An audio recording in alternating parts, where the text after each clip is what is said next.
Estimados estudiantes, tengan un cordial saludo de quienes formamos parte de la Universidad Técnica del Norte, modalidad en línea. Qué gusto estar en este momento con ustedes compartiendo una vez más esta sesión de la Unidad 1, Introducción a la Sociología. Bueno, vamos a empezar con este tema muy importante, ¿no?, en nuestra unidad de análisis. Vamos a hablar de indicaciones generales y vamos a hablar un poquito de la agenda, ¿no? Bueno, como punto número 1 vamos a ver primero una introducción, después vamos a ver los tipos de sociedades, después vamos a ver las revoluciones y transformaciones sociales y las sociedades en el mundo moderno. Esto de aquí nos va a ayudar a hacer un análisis de todo el contexto de la sociología, desde el por qué el estudio de esta ciencia, el por qué es trascendente de saber cosas básicas en términos sociológicos, ¿no? ¿Sí? Entonces, sigamos. Vamos a introducción. Sociología. Sociología es una ciencia que estudia la realidad social, primeramente a los seres humanos, el comportamiento de ellos en sociedad, porque una cosa es el comportamiento individual y otra cosa es el comportamiento individual. En este caso vamos a ver el comportamiento en sociedad o en grupos o agrupaciones, tanto en individuos como en grupos, las relaciones y las interacciones de estos individuos, y en este caso vamos a analizar la realidad social. El objeto de estudio de la sociología es, como ya hablamos, el ser humano como individuo. Después analizaremos el comportamiento del ser humano, tanto como individuo como en la sociedad. Y analizaremos también cómo los individuos se comportan en la sociedad, cómo hacen esas conformaciones, inicialmente cómo hacían las tribus y ahora cómo son los comportamientos urbanos o comportamientos sociales, ¿no? ¿Sí? A eso vamos a ver una caracterización de la sociología como ciencia.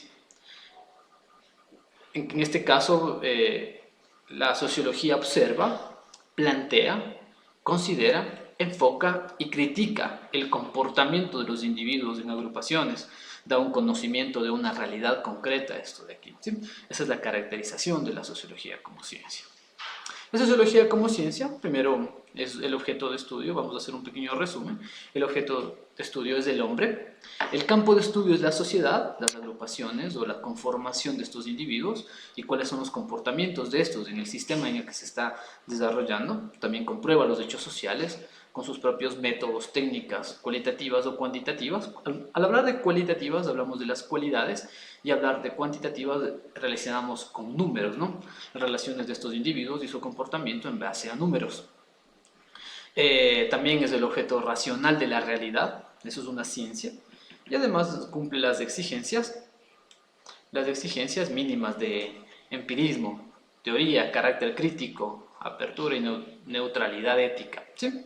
Entonces, en este caso, la sociología como ciencia va abarcada primeramente el estudio del individuo o del ser humano como individuo, luego cómo se relaciona en grupos, en agrupaciones o cómo se está relacionando al momento de tener vínculos con otras personas.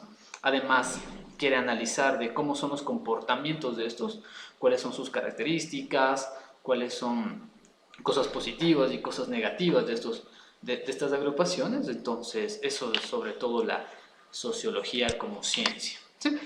Vamos a ver también de las relaciones de la sociología con otros campos del saber. Existen los ámbitos de aplicación de la sociología. Por ejemplo, la primera base de la sociología es la familia, como toda organización. La base de todo y fundamento de toda organización es la familia, ¿no? Porque de ahí partimos, esa es nuestra primera educación y hasta cierto punto ese es nuestro primer bases, cómo nosotros formamos nuestro carácter y cómo nosotros nos agrupamos y socializamos con otras personas. Después viene de la población o vida cotidiana, ¿sí? Luego viene la relación de la religión, y la educación. Luego viene de la industria y del trabajo, del conocimiento y del arte, de la información y la comunicación, y por último eje también no fundamental, es el de la sociología política y del derecho criminal. Esas son las relaciones en este caso con los campos de saber o los ámbitos de aplicación de la sociología, ¿no? Sí, vemos desde de la base del nacimiento o de la base de los inicios como ser humano hasta podernos desarrollar con diferentes actividades, hasta el último entrar a la sociología política y hasta en cierto punto cómo se basa el derecho y la criminalidad. ¿sí? La relación de la sociología con otros campos del saber y la relación con otras disciplinas, ¿sí? En este caso vamos a ver la relación, la sociología, como ya hablamos, es la conformación o la agrupación o la relación que se tienen entre individuos, ¿sí?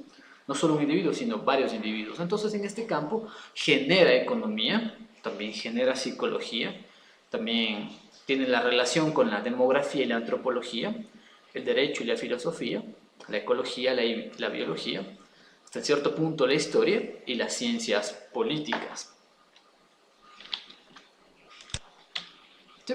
Vamos a hablar de los tipos de sociedades. Primero vamos a ver qué es una sociedad. La sociedad es el conjunto de personas organizadas bajo normas comunes y con fines comunes y determinados, ¿no? Es la agrupación de varias personas, de varios individuos que tienen un objetivo, o en este caso tienen un objetivo común, ¿no? O varios objetivos en común, ¿no? Estas son organizadas bajo normas comunes, normas de respeto y políticas en las cuales se tienen que regir estos individuos, ¿no? En el lugar y en el momento en que se está realizando. En este caso, los tipos de sociedades, vamos a hablar de 4 ejes fundamentales que son, primeramente, las cazadoras y recolectoras, ¿sí? Esas, ya que vamos a ver un cuadro de comparación, cuándo se generaron, cuáles eran sus actividades, si en este caso eran nómadas, si tenían protección, ¿sí? Las cazadoras y recolectoras son como las principales, en este caso el primer tipo de sociedad que la humanidad tiene conocimiento. Luego vienen las pastoriles, luego vienen las agrarias y por último vemos las civilizaciones no industriales o estados tradicionales. ¿Sí? Tipo de sociedades, cazadores y recolectoras. En este caso, las cazadoras y recolectoras son 50.000 años antes de Cristo. En la actualidad está el límite de la extinción. Ya no existe mucho esto por el tema de cuestión de proteccionismo a los animales. Entonces ya no hay mucho de eso. ¿Sí? En este caso eran pequeños grupos, no eran conflictivos para nada civilizados y dedicados sobre todo a la supervivencia. ¿Sí? Entonces, en este caso, lo que hacían era cazar, recolectar para sus pequeños grupos, alimentarse, eran un poco nómadas en este caso, donde ya había escasez de alimentos, ellos emigraban a otros sitios, ¿no? ¿Sí? Vamos con el segundo tipo de sociedad, que son los pastores. En este caso, hablamos desde los 12.000 años antes de Cristo, 12.000, perdón, 12.000 años antes de Cristo, hasta la actualidad, ¿sí? En el otro, si usted analiza, era 50.000 años antes de Cristo, esto estamos hablando 12.000 años antes de Cristo, hasta la actualidad, aunque van perdiendo su forma de vida tradicional, ¿sí? En este caso, los pastoriles tienen una pequeña ya evolución, ya es un asentamiento, ya no son tan nómadas como los anteriores, en el cual hacían la crianza, los otros simplemente mataban. En este caso, ya criaban animales, eran grupos pacíficos, los cuales daban alimentación, y en su crecimiento para la transformación en alimentos para estos grupos, ¿no? Había una pequeña existencia de clasificación de organizaciones, aquí había su nivel jerárquico, como en este caso, por ejemplo, había el líder de la tribu, había los guerreros, y habían las personas, las madres, hijos, y los cuidadores y ancianos, ¿no? En este caso ya había una existencia de clasificación, ya empieza la sociedad a tomar una parte de evolución, ¿no? En lo anterior simplemente eran nómadas que cazaban, se alimentaban y se iban a otro lugar a buscar comida. En este caso ya tenemos un poco de una evolución donde aquí ya existe una organización, ¿sí? Entonces, en este caso, eran también grupos pacíficos, tenían sus personas que eran proteccionistas porque debido a cómo alimentaban animales, otros grupos también querían esa clase de animales para su alimentación, para la alimentación de los grupos. Entonces ya tenía su grupo de proteccionismo, o en este caso, digámoslo en este sentido, sus personas militares que cuidaban de la organización, ¿sí? Después de esto aparece, más o menos a partir de los 12.000 años de Cristo hasta la actualidad, que está perdiendo su identidad diferenciada, vienen las sociedades agrarias, ¿sí? En este caso ya inicia la agricultura como tal, la alimentación es más segura, se reduce la caza, hay una diferencia de poder y riqueza, porque en este caso, como ya producían alimentos, ya en cierto punto tenían su, digámoslo en este sentido, tenían su almacenaje de productos, entonces ya era un poquito distinto, ¿no? En este caso ya era una agrupación más organizada, porque había los agricultores, los cuidadores, en este caso la persona que gobernaba, ya comienza a ver este tema del jeque, probablemente del rey, entonces ya su composición organizacional ya es distinta. En este caso ya hay una organización en el cual ya se limitan en la sociedad, ¿no? Sí. Aquí ya comienza a haber una pequeño términos de conflictos entre las sociedades, ¿no? Debido a que probablemente una sociedad estaba en un campo más fértil, tenía más producción, mientras que en otro no. Entonces, por este caso es que las sociedades comienzan a tener un poco más de conflictos, ¿no? Y también existe un poco de diferencia en poder, de riqueza, porque ya había acumulación de bienes. ¿Sí? Entonces, la sociedad, miren cómo vamos evolucionando un poco más, ¿no? Y vamos con la cuarta tipo de sociedad, civilizaciones no industriales o estados tradicionales. En este caso vienen a 6.000 años antes de Cristo hasta inicios del siglo XIX. Todos los estados tradicionales han desaparecido, ¿no? Sí. En este caso ya existe un desarrollo, hermano, ya existe una evolución, porque mucho tiempo pasó y el ser humano tuvo una evolución vertiginosa, ¿no? Ya existe un término de desigualdad, aparece ya el gobierno, en este caso como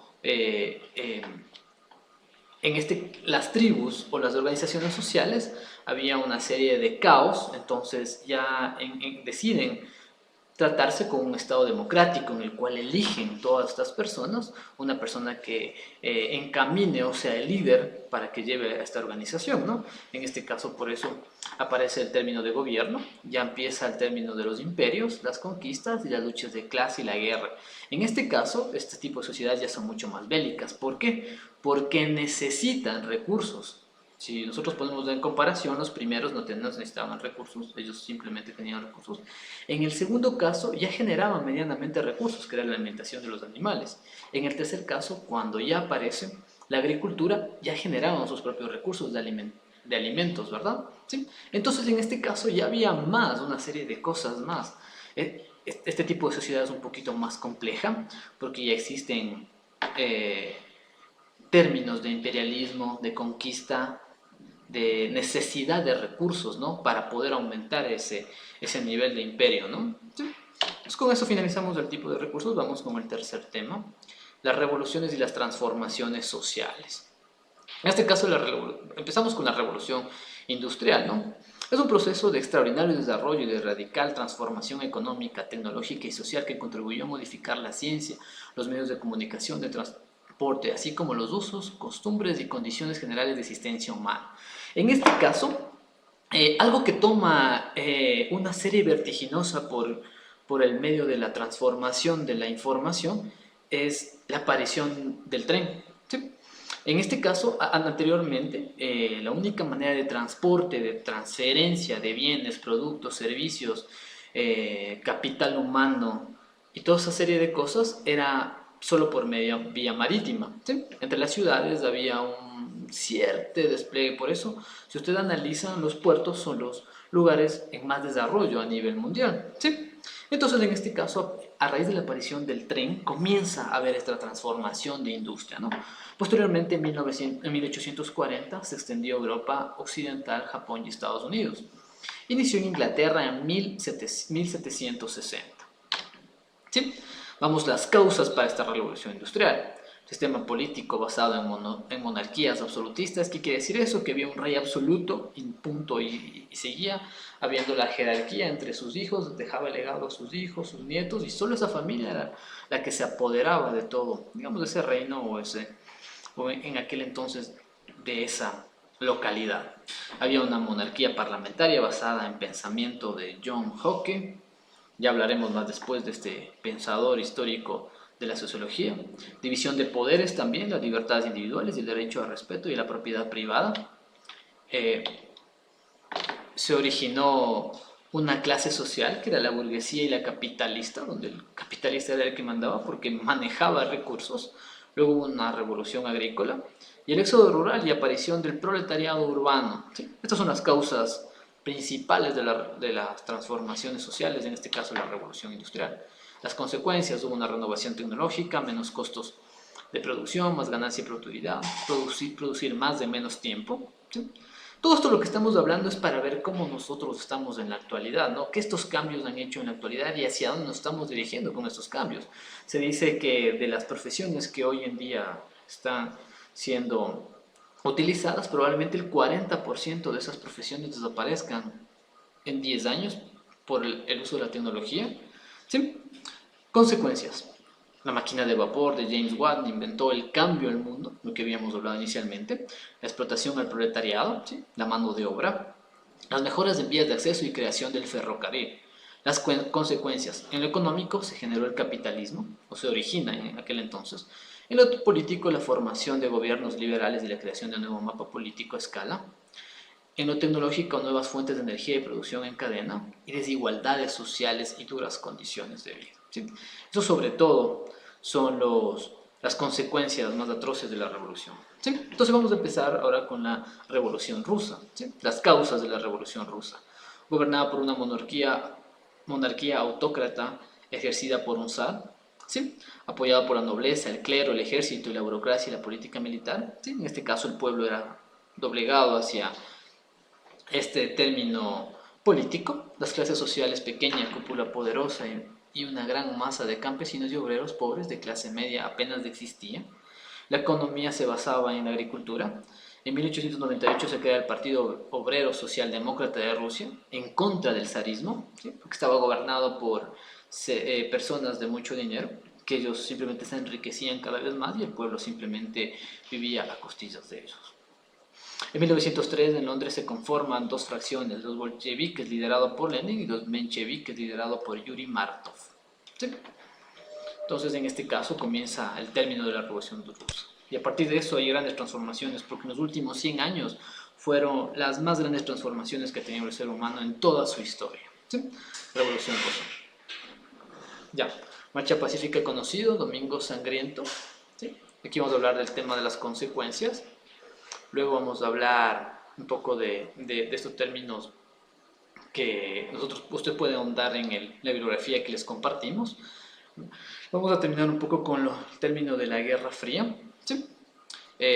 Aquí, por ejemplo, después de la Segunda Guerra Mundial, Estados Unidos por un lado y Rusia por otro lado. Entonces, en este caso, los dos países tenían una serie de conflictos, pero no se acercaban entre ellos, sino ellos compartían conflictos de otros países, ¿no? ¿Sí? Y vamos a finalizar con la sociedad del primer mundo. Hasta el día de hoy, países industrializados, gobiernos multipartidistas y parlamentarios, capitalistas en su totalidad y sistemas de mercado libre y competencia. ¿Sí?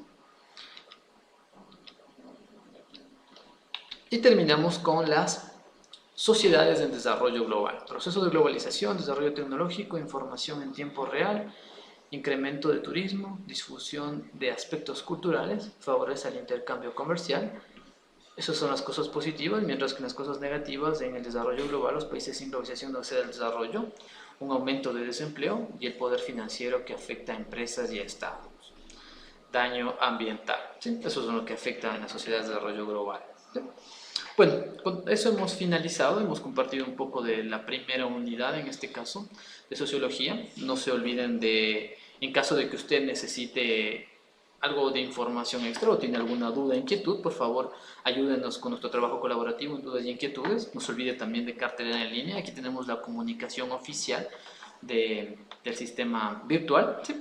Y tenemos una parte social que se llama cafetería virtual, ¿no? ¿Sí? No olviden de visitarnos ahí. Cualquier duda o inquietud que ustedes tengan, por favor háganos saber en dudas y inquietudes. Estamos dispuestos a responder con todas sus interrogantes y más que todo facilitar este proceso de educación, ¿sí? No se olvide que la educación virtual depende de usted. Usted le va a dar la calidad de la educación virtual, ¿sí? Entonces, por eso, lea, infórmese bien. Nosotros somos sus guías. Nosotros les vamos a proporcionar todas las herramientas y las facilidades para estas herramientas para que ustedes sepan desarrollarse bien, ¿sí? No olviden que de usted depende la calidad de su educación, ¿sí? Que tengan una excelente tarde. Mi nombre es José Arias. Muchísimas gracias. Un gusto.